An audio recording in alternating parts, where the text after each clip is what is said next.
ජනගාල අඳුම් පත්‍රය නිකුත් කිරීමේදී බයොමැට්‍රික්ස් කියලා කියනවා. ඒකෙදි ඒ දෙන නම්බරයක් අපි තියෙනවා. ඒකට කියනවා ඩිජිටල් අයිඩෙන්ටිටි කියලා. ඉතින් අපි බලාපොරොත්තු වෙනවා ලංකාවේ ඉන්න සෑම පුරවැසියෙකුටම අනන්‍ය වූ එක නම්බර එකක් දෙන්න. මේ හා බැඳෙනවා මගේ යටතේ තියෙන අනිත් ඔක්කොම. මේ රියදුල බරපත්‍රය ඇත්තටම ඔය කියන ආකාරයෙන්ම පෙරලියක් කරන්න හිතාගෙන ගෙනාපු ක්‍රමවේදයක්. චෝදනාව උනේ මේ චිප් එක සම්බන්ධයෙන්. මේ දත්ත ලබා ගන්න ක්‍රමයක් තියෙනවද පොලිසියට? ඉතින් එන්ටි එක අපි දිනුනට වැඩක් නැහැ. හැම කෙනෙක්ට ඕනම වෙලාවක ඉන්ටර්නෙට් එකට යන්න පුළුවන් කිව්වට වැඩක් නැහැ.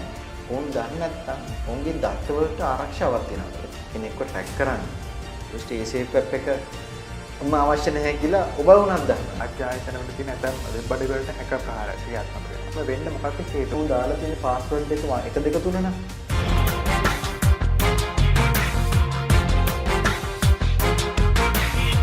ඒෂියන් මිර මතවාද වැඩසටහන සමග ඔබ එක්වී සිටින්නේ. ඔබ දන්නවා කොවිඩ් වසංගතයත් එක්ක ජනතාවට රජයෙන් සැපෙන සේවාවන් වගේම පුද්ගලික වශයෙන් සැපෙන සේවාවන් සම්බන්ධිනුත් යම්කිසි අර්බුදකාරී තත්ත්වයක් මතුවුණා. මේ සේවාව කොහොමද ජනතාව අතරට ගෙනියන්නේ? සහ ජනතාව කොහොමද මේ සේවාවන් ලබා ගන්නේ කියලා. අපි දැක්කා කොවිඩ් වසංගතයත් එක්ක යම්කිසි සීමා කිරිම් ලිහිල් කරාට පස්සේ ඔබ ජනතාව විදිහට අපි සියලු දෙනාම යම්කිසි සේවාවක් ලබා ගැනීමේදී යම්කිසි අපිට තිබුණා මේ යම් අපි දැක්කා සටහන් කිරීමක් නැත්නම් තොරතුරු ලබා ගැනීමක් යම්කිසි ස්ථානයකට වෙනසලකට වෙන්න පුළුවන් තමයි සේවා සපයන ආය රාජ්‍ය ආයතන වෙන්න පුළුවන් ඒ ලබා ගන්න ආකාරයක් තිබුණා. නමුත් එතනදිත් ගැටලුවක් මතුවුණා. අපි දැක්කා මේ කොවිඩ් වසංගතය සඳහා ඒකත් යම්කිසි බලපෑමක් ඇති වෙනවාද කියන සැකය.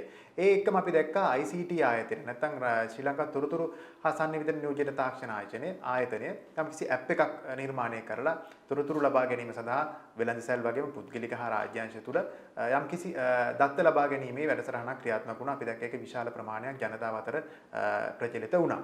ඒ සමගම අපි දැක්කා ලෝකයේ අනිත් රටවලුත් ගත්තත් රාජ්‍ය සංකල්ප ඒ වගේම තමයි පුද්ගලික අංශයේ මේ ඉන්ටර්නෙට් නැත්නම් අන්තර්ජාලය සමග කරන සේවාවන් වඩා ප්‍රචලිත කිරීම සඳහා කටයුතු කරලා තිබුණා. මේ එකම අපි හිතුවා රාජ්‍ය අංශය පිළිබඳ දැඩි අවධානයක් යොමු කරන්න. මොකද පසුගිය දින කිහිපය තුරම අපි දැක්ක ජනතාවත් මේ රාජ්‍ය අංශයේ තියෙන ඊ-සේවා වගේම ජනතාවට කොහොමද මේ සේවා ලබා ගන්න ආකාරය ගැන යම්කිසි ගැටලුකාරී තත්ත්වයක් පන නැගිච්ච අවස්ථාවක් තිබුණා. විශේෂයෙන්ම අපි දැක්කා මෝටර රථ ප්‍රවාහන දෙපාර්තමේන්තුවෙන් ලබා දුන්න ඊ-සේවාවක් වෙච්ච ආදායම් බලපත්‍ර ලබා ගැනීමේදී යම්කිසි සීමා කිරීමකට ලක් වෙන්න වුණා යම්කිසි තාක්ෂණික ගැටලුවක් නිසා. අපි කතා කරමු මේ සම්බන්ධයෙන් වගේම රාජ්‍යාංශය කොහොමද අනාගත ඉලක්කයන් සහ වැඩසටහන් කොහොමද මේ ජනතාව එක්ක ගනුදෙනු කරද්දී රාජ්‍ය සේවාවන් පවත්වා ගන්න කියලා. ඒ සඳහා අපි ආරාධනා කරා අපේ වැඩසටහනට ශ්‍රී ලංකා තොරතුරු තාක්ෂණ නියෝජිත ආයතනය නැත්නම් ICT ආයතනයේ ඩිජිටල් රාජ්‍ය ප්‍රධානී කාංචන තුඩුකල මහත්මයා. ආයුබෝවන් ඔබතුමාට. ආයුබෝවන්. අපි කොතනින්ද පටන් ගන්න කියලා මට පොඩි ගැටලුවක් තියෙනවා. අපි මෙහෙම පටන් ගමු. කොහොමද ඔබතුමා දැන් ඩිජිටල් රාජ්‍ය ප්‍රධානී කියන තනතුර මේකත් එක්ක කොහොමද මේ ඔබතුමාගේ තියෙන වගකීම් සම්භාරය සහ කොහොමද මේ ව්‍යාපෘති ක්‍රියාත්මක වෙන්නේ කියලා අපි එතනින් පටන් ගමු හඳුන්වා දීමත් එක්කම. බොහොම ස්තුතියි. පළමුවෙන්ම ස්තුතිවන්ත වෙනවා ආරාධනා කිරීම සම්බන්ධයෙන්. ICT ආයතනය මේ රාජ්‍යාංශයේ වැඩ කටයුතු දැන් අවුරුදු ගණනාවක් තිස්සේ කරගෙන ආපු වැඩපිළිවෙලක් තියෙනවා. ඒතර මේකෙදි මූලික වශයෙන්ම අරමුණ උනේ රාජ්‍යාංශයේ ඒ ආන්ත්‍රණය කොහොමද අපි තව දුරටත් කාර්යක්ෂම කරන්නේ. ඊට පස්සේ ජනතාවට ඒ රාජ්‍ය ආයතනවන් වලට සේවාවන් සැපයීමේදී ජනතාව වේවා ව්‍යාපාරික ආයතන වේවා කොහොමද ඒක තොරතුරු තාක්ෂණයේ භාවිතා කරමින් තව දුරටත් කාර්යක්ෂමව සැපයීම. ඊට පස්සේ දැන් වෙන සේවා යම් සේවාවන් සැපීමේදී ඒ රාජ්‍ය ආයතන අනුගත වෙන්න ඕන මේ රෙගියුලේෂන්ස් තියෙනවා, රෙගුලාසි තියෙනවා, අනිකුත් නීතිමය තත්ත්වයන් තියෙනවා. ඒතකොට එවැනි දේවල් කොහොමද මේ තොරතුරු තාක්ෂණයට භාවිතයෙන් සේවා සැපීම සඳහා ඒ රෙගුලාසි එනාදී දේවල් කොහොමද අපි නැවත පරිවර්තනය කරන්නේ? ඒ සඳහා අවශ්‍ය ඒ මූලික වාතාවරණය සකසන්නේ. වගේ කරුණු ගණනාවක් මූලික කරගෙන මේ රාජ්‍යාංශයේ කටයුතු කරා. ඊට පස්සේ දැන් එදා ඉඳලා අද දිහා බැලුවොත් ඒ දවස්වල මට මතකයි දැන්ට අවුරුදු 15කට විතර ඉස්සෙල්ලා මේ මුල්ම අපි මේ රාජ්‍ය නිලධාරීන්ට පුහුණු වැඩමුළුවක් පැවැත්වුවේ කොහොමද අපි මවුස් එක අල්ලන්නේ කියලා. දැන් එතන ඉඳලා අද වෙනකොට රාජ්‍යාංශය අතිවිශාල පිම්මක් ඇවිල්ලා තියෙනවා. අතිවිශාල දුරක් ඇවිල්ලා තියෙනවා. අපි දකිනවා කස්ටම් එක වේවා මේ රේගු දෙපාර්තමේන්තුව වේවා ආගමන විද්‍යාලය දෙපාර්තමේන්තුවේ ආයතන බොහොමයක් තියෙනවා තොරතුරු තාක්ෂණ මේවලම් භාවිතා කරමින් ඉතාමත්ම කාර්යක්ෂම සේවා සපයන. ඒතර මෙවැනි වාතාවරණයක් සැකසීම අතරමඟදී දැන් අවතීර්ණ වෙලා තියෙනවා අපි මේ හැදලා තියෙන පදනම තේරුම්ගෙන සහ විශේෂයෙන්ම මේ කොවිඩ් වසංගතයත් එක්ක ආපු මේ පෙරලිය අවබෝධ කරගෙන කොහොමද රාජ්‍ය අංශයෙන් ජනතාවට සහ ව්‍යාපාරවලට දෙන සේවාව කොහොමද අපි තවත් කාර්යක්ෂමව දෙන්නේ කියන මේ අරමුණ යටතේ කටයුතු කරන්නේ. එතකොට දැන් මේ ඩිජිටල් රාජ්‍ය අංශේ මමයි මගේ අනිකුත් නිලධාරී මහත්මයාතුණු අප සෑම තිස්සෙම බලන්නේ කොහොමද අපි මේ තෝරාගත් ආයතන වලට ඒ සේවාව කාර්යක්ෂම කරන්න සඳහා වැඩ කටයුතු කරන්න කියලා. ඒකෙදිත් අර කිව්ව මුලින් සඳහන් කරා වගේ ඔවුන්ගේ නීති රීති වේවා යම් යම් ව්‍යාපෘති වේවා ඊට පස්සේ පොදුවේ ගන්නවා නම් යටිතල පහසුකම් දියුණු කිරීම වේවා ඔය වෙනි අංශ ගණනාවක් ඔස්සේ කටයුතු කරමින් ඔවුන් සමග ඉතාමත්ම සමීපව සම්බන්ධ කරමින් වැඩ කටයුතු කිරීම. පොද ICT ආයතන හැමතිස්සෙම පිටින් තියෙන ආයතනයක් ඊ රාජ්‍ය ආයතනයේ නිලධාරීන් සමග සාකච්ඡා කරලා ඔවුන්ගේ සේවාවන් කාර්යක්ෂම ලබා දීම සඳහා කටයුතු කරන්නේ. ඒතරදී මෙතනදී අපිට තියෙනවා ඒ එක සමග එකතුව සහයෝගයෙන් වැඩ කටයුතු කරති. එවැනි ගමනක තමයි දැනට මේ වෙනකොට අපි යෙදී සිටින්නේ. දැන් රාජ්‍යාංශගතව අපි දැක්කා මෙවැනි ව්‍යාපෘති මීට අවුරුදු ගණනාවකට කලින් ක්‍රියාත්මක වෙච්ච ව්‍යාපෘති තිබෙනවා. දැන් අපි දැක්ක සමහර ව්‍යාපෘති සහ සේවාවන් යම්කිසි කාල සීමාවක් තුළදී ඒක ජනතාවගේට සේවා ලබා දීම අකාර්යක්ෂම වෙනවා. දැන් කොහොමද තියෙන සැලසුම මොකක්ද? ඇත්තටම දැන් අපි දන්නවා පසුගිය දිනකේ උදාහරණයක් ගත්තොත් මෝටර රථ ප්‍රවාහන දෙපාර්තමේන්තුවේ ලබා දුන් සේවාව සීමා කරන්න ඕන එක පැත්තකින්. එතකොට මොකක්ද එතන උනේ? ඇත්තටම ජනතාව අපි දැක්ක විශාල උනන්දුවකින් මේ සේවාවන් ලබා ගන්න අන්තර්ජාලය හරහා. එතකොට එතනදී ජනතාව විශාල ප්‍රමාණයක එක්වීම ගැටලුවක් වුණාද? මොකක්ද ඇත්තටම එතන උනේ? ඒක තමයි හොඳ මේ මම සන්තෝෂයි මේක ප්‍රශ්නයක් නැගුව එක. දැන් වාහන ආදබ්බත් සේවාව ගත්තම ඒක ICT ආයතනයෙන් මම ඒ කාලේ ඒකට මූලික වෙලා වැඩ කටයුතු කරපු කෙනෙක්. 2010 තමයි මේක ලොන්ච් කරේ. 2009 දෙසැම්බර් අග. මේකේ ප්‍රධානම දෙයක් වුණේ ඒක තමයි ලංකාවේ ප්‍රධාන සේවාව ඔන්ලයින් අන්තර්ජාලය හරහා දෙන සේවාව වුණේ. ඒක හරහා මේ පැතිකඩ කීපයකින් එකක් තමයි ඒක තමයි අර අපි කියනවා ක්‍රොස් ගවර්න්මන්ට් සිස්ටම් කියලා. ප්‍රයම් ආයතනයකට සේවාවක් තනියෙන් දෙන්න පුළුවන්. නමුත් මේ වාහන ආදායම් බලපත් සිස්ටම් එකේ එහෙම සිස්ටම් එකක් නෙමෙයි. මේකෙන් රාජ්‍ය ආයතන කීපයක් එක්කම එක වෙලේ මොහොතේ සම්බන්ධ වෙනවා. කෙනෙකු අන්තර්ජාලයෙන් එනකොට ඒ වෙලාවේ බලනවා අපි කියමු බස්නාහිර පළාතේ ලියාපදිංචි තියෙනවා කියලා. බස්නාහිර පළාතේ වාහනේ තියනවාද? ඊට පස්සේ මෝටර් දෙපාර්තමේන්තුවේ ලියාපදිංචි වෙලාද? ඔන්න දැන් ආයතන දෙකක් අතර ගනුදෙනු කරනවා. ඊට පස්සේ පුළුවන් දුම් සහතිකේ ලබා තියෙනවා. ප්‍රයිවට් කම්පැනි දෙකක් අතර දත්ත කපඩ අතර සම්බන්ධ කරනවා. ඉන්ෂුරන්ස් තියනවාද? ආයතන 7කින් 8කින් සම්බන්ධ වෙලා තොරතුරු බලනවා. එවැනි මේ සාර්ථක ක්‍රොස් ගවර්න්මන්ට් ආයතන හරහා දත්ත හුමාරු කරමින් ලැබෙන සේවාවක්. මේකෙදි අපේ කියනවා මේ මුදල් ගණනය කිරීම තියෙනවා FR කියලා financial regulations. ඒ අනුව ඒ රෙගුලාසිත් අපි යම් දුරකට වෙනස් කරමින් අන්තර්ජාලය හරහා සේවාව සැපීමේ මූලික වුණු සේවාවක් තමයි යෝග. දැන් ඔක 2010 අපි දියත් කරේ. දැන් බලන්න අද මේ වෙනකොට අවුරුදු 12යි. එතකොට මේක අවුරුදු 12කුත් මේ සිස්ටම් එක යාවත් කාලින කරමින් ඉතා සාර්ථකව ව්‍යාපෘත වෙනවා. මේක ලංකාවේ වාහන ආදායම් බලපත්‍ර දිස්ත්‍රික්ක 25ෙම ඊට පස්සේ ප්‍රාදේශීය ලේකම් කාර්යාල 331ෙම කවුන්ටර්ස් 1000කට ආසන්න සංඛ්‍යාවක මේක නිකුත් වෙනවා. විනාඩියකට ආදායම් බලපත්‍ර 3ක් ඉෂු වෙනවා වැඩ කරන කාලේ. ඒන අපි එහෙම බැලුවම මේක රාජ්‍යාංශයේ තියෙන ඉතාමත්ම කාර්යක්ෂම සේවාවක්. දැන් මේ සේවාව මුදුකාංගයේ පමණ නෙමෙයි කරන්නේ නිලධාරීන්. ඒ කියන්නේ මේකට සම්බන්ධ වෙලා තියෙන මෝටර් දෙපාර්තමේන්තු කොමසාරිස්වරු ඉඳලා මේකට ආදායම් බලපත්‍ර ඉක්ුත් කරන සෑම නිලධාරීන්ම ඉතාමත්ම කාර්යක්ෂම කරන හින්දා තමයි ලංකාවේ පහුගිය අවුරුදු 10 ඇතුළත පහුගිය අවුරුදු 7 8 ඇතුළත පළාත් ඔක්කොම දැම්මට පස්සේ හැම ආදායම් බලපත්‍රයක් නිකුත් වෙනවා. දැන් එතකොට අපි නිගමනය කළ යුතුයි මේක කාර්යක්ෂම සේවාවක් කියලා. එහෙම තිබීදී මොකද්ද මේ කොවිඩ් එකත් එක්ක උනේ? එතකොට දැන් අපි සාමාන්‍යයෙන් ගත්තම දල වශයෙන් දවසකට වාහන ආදායම් බලපත්‍ර 35000ක් විතර ඉෂු වෙනවා. ඒ කියන්නේ හැම පළාතෙම ගත්තාම. පැයකට සාමාන්‍යයෙන් 6500ක් විතර ඉෂු වෙනවා. නමුත් අපි දන්නවා කොවිඩ් වසංගතයත් එක්කම ගොඩක් මේ දෙනාට ගෙදර ඉන්න උනා. රාජ්‍යාංශනුත් කියනවා වාහන ආදායම් බලපත්‍ර සහ අනිකුත් සේවා ගනිද්දී යම් යම් නීති රීති ලිහිල් කරා. ජනතාවට පහසුවක් සලසන. එතකොට ඒ කඩේම ඉවර වෙලා නැවත මිනිස්සුන්ට මේ රට ඇරියත් එක්කම මිනිස්සුන්ට අවශ්‍යතාවයක් තියෙනවා ඇවිල්ලා මේක මේ වාහන ආදායම් බලපත්‍රයක් ගන්න. මොකද ඒක උන්ගේ වගකීමක්. එතනදී අර පෙරදා එනවා නම් 35000 මෙදා ආවා 55000 60000. එතකොට පීක් අවර්ස් කියලා තියෙනවා. සාමාන්‍යයෙන් පැයකට ආදායම් බලපත්‍ර 6500ක් ඉෂු කරන්න මේ වෙලාවේ අපිට නිකුත් කරන්න උනා 11500ක් විතර. එතකොට මුදුකාංගය සාමාන්‍යයෙන් ඇවරේජ් වැඩ කරන කාර්යක්ෂමතාවයට ඔබට ගිහිල්ලා තව 160ක වැඩි ධාරිතාවකින් වැඩ කරන්න උනා. ඒතර මෙතන වැදගත්කම තමයි අපි දැන් මේ තොරතුරු තාක්ෂණය ගැන අපි කතා කරද්දී මේ ජනතාව වේවා. එහෙම නැත්නම් මේ විශේෂයෙන්ම රාජ්‍යාංශයේ නිලධාරීන්ට අපි මේ රැස්වීම් තියලා මේක පැහැදිලි කිරීම කරනවා. අපි හැම දෙයක්ම නිපදවන්නේ යම් බෙන්ච්මාර්ක් එකකට. අපි ඇඳුමක් ගත්තත් ඕන ඇඳුමකට මිල ගණන් කීපයක් තියෙනවා. ඒකේ ක්වොලිටි එක අනුව සිස්ටම් එකක් හදද්දී අපි බලනවා මේක ඇවරේජ් මේ වගේ වැඩ කරන්න ඕනේ. මීට වඩා ධාරිතාව මෙච්චරවත් වැඩ කරන්න පුළුවන්ද කියලා.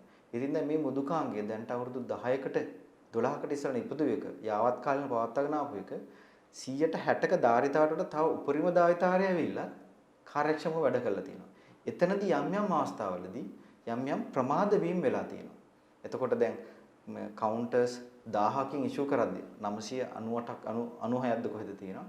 ඉෂු කරද්දී යම් මේ කවුන්ටර්ස් වල තියෙන රේට් එක වැඩි නිසා දුර පළාත්වල නැත්තම් වෙන පළාත්වල කවුන්ටර්ස් වලට යම් ප්‍රමාද වීම වෙනවා. ඒතර ඕක සිස්ටම් එකකින් පෙන්න බලන්න මේක දැන් රෙස්පොන්ඩ් කරන්නේ නැහැ. පෙරෙන්නේ බිඳ වැටීමක් වගේ. ඇත්ත වශයෙන්ම මොහොම දෙයක් තමයි වුනේ. එතකොට දැන් ඉතින් මේකෙදි අත තත්ත්වේ බලලා මේකට අපි ප්‍රශ්නයක් විසඳන්න තොරතුරු තාක්ෂණයට විතරක්ම දොස් කියලා බෑ. එයින් මේ දින අපූර්ව සේවාවක් දැන්ටමත් දීලා තියෙනවා. ඒතකොට අපි බලන්න ඕනේ පරිපාලනමය පැත්තෙන්. අපිට කොහොමද මේක මැනේජ් කරන්න කියලා. දැන් මේකට මම ස්තුතිවන්ත වෙනවා කොමසාරිස්වරුන් මේක දැනගත්ත මොහොතේදී උන් රැස් වුණා. අපි බස්නාහිර පළාත් ආණ්ඩුකාරතුමත් මේකට මූලික වශයෙන් සම්බන්ධ වුණා. මොකද බස්නාහිර පළාත වාහන ආදායම් බලපත්‍ර ගොඩක් තියෙන්නේ. ඔවුන් තීරණය කර හරි සුමාන දෙකක් අපි අපේ වාහන එක කාණ්ඩයක් විතරක් ගන්නවා. රයිට්. එහෙම නැත්නම් දවස් කීපයක් අපි නවත්තලා තියන්න. ඒතකොට අනිත් පළාත්වල ඒ ජනතාවට ගන්න ඉඩ දීලා කියලා. ඒතකොට ඒකෙන් වොලියුම් එක බැලන්ස් වෙනවා. සුමාන දෙකක් එහෙම සහයෝගයෙන් වැඩ කරා පළාත් එකතු වෙලා වන්න දැන් සිස්ටම් එක ආපහු සාමාන්‍ය තත්ත්වයට ඇවිල්ලා තිනවා. ඒ ප්‍රමාද වීම නැතුව. ඉතින් මම මෙතනින් කියන්න අදහස් කරේ මෙවැනි දෙයක් මතු පිටින් බලද්දී නැත්නම් චෝදනාත්මක කෙනෙක් බලන්න හදද්දී කෙනෙක්ට හිතන්න පුළුවන් අයියෝ මේක වැඩක් නැහැ කියලා. නමුත් මේ මෘදුකාංගයේ වටිනාකම බැලුවොත් මිත්‍ර රාජ්‍ය ආයතන කීපයකට සම්බන්ධ කර ඔන්ලයින් සිස්ටම් එක වේවා. අපි දැන්ටත් ඔන්ලයින් සිස්ටම් එක පැය කීපයක් දවල් වරුවේ නවත්තලා තිනවා. අර බෑක් එන්ඩ් සිස්ටම් එකට මේ පහසුකම් සලසන්න. නමුත් පිළිතුර තිබිලා තියෙන්නේ තොරතුරු මෙවලමේ පමණක් නෙමෙයි. ඒක පරිපාලනය කරන්නා පුද්ගලයන්ගේ ඒක දූරදර්ශීව බලලා ඒ ගන්න තීන්දුව తీරනවාදී. එතකොට මේ පණිවිඩය තමයි අපි නිතරම මේ රාජ්‍යාංශයේ සෑම දිනකටම කියන්නේ මෙවැනි තොරතුරු තාක්ෂණ මෙවලම් භාවිතා කරද්දී මේ ඔක්කොම එකට මුහු කරගෙන යන්න ඕනේ. يعني මෘදුකාංගයකින් සිස්ටම් එකකින් කිසි දෙයක් කරන්න බෑ. ඒක පාවිච්චි කරන නිලධාරී මහත්මීන් සහ ඒ සම්බන්ධයෙන් තීරණ ගන්න. ප්‍රතිපත්තිම තීරණ ගන්න ඒ තීරණය නොගත්තොත් කාලට වෙලාවට. ඉතින් මේක මම කිව්වාගේ මම බොහොම ස්තුතියි ඒක ප්‍රශ්නේ නැගුවට.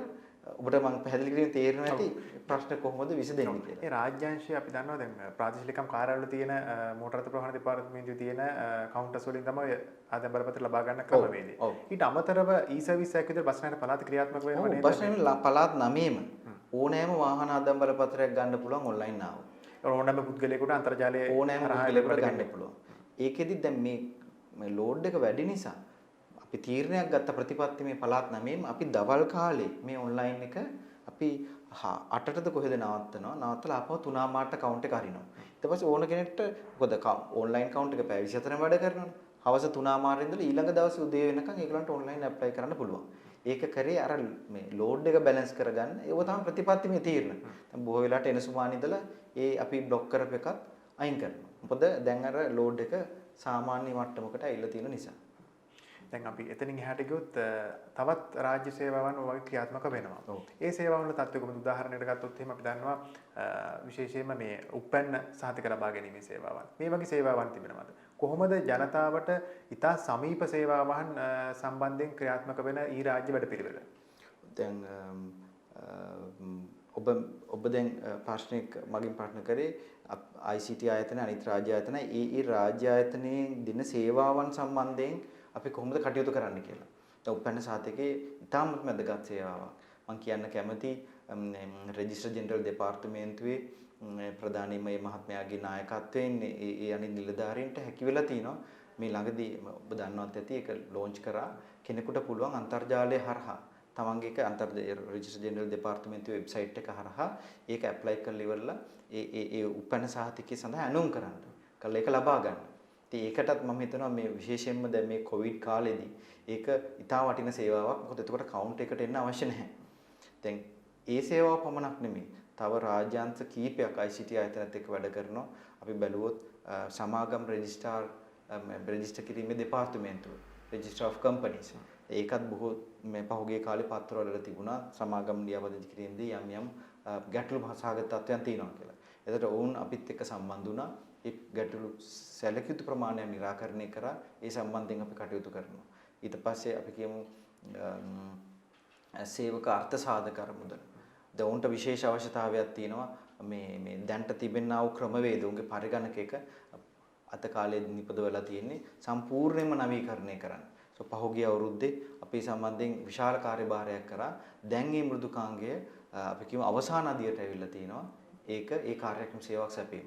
එවැනි රාජ්‍ය ආයතන ගණනාවක් බස්නාහිර පළාත් ওই ඉඩම් සම්බන්ධයෙන් ගත්තොත් වැලියේෂන් ඩිපාර්ට්මන්ට් එක ඊට පස්සේ බස්නාහිර පළාත් මුදල් ස්ටෑම්ප් ඩියුටි දෙපාර්තමේන්තුව යනාදී වශයෙන් බස්නාහිර පළාතේ රාජ්‍ය ආයතන කීපයක්මත් ඊට අමතරව අපි ගත්තොත් එවැනි රාජ්‍යාන්තර බොහොමයක් සමග අපි සම්බන්ධ වෙලා මේ කියන්නේ එක එක ආයතනත් එක්ක යම් විදිහේ සම්බන්ධකම් තියෙන්නේ. නමුත් මූලික අරමුණ අපෙන් වෙන්න පුළුවන් සහයෝගය මොකක්ද කියලා ලබා දීලා ඕන්වත් සවිබල ගන්නමින් ඒ ව්‍යාපෘති කඩිනමින් කරගෙන යනවා.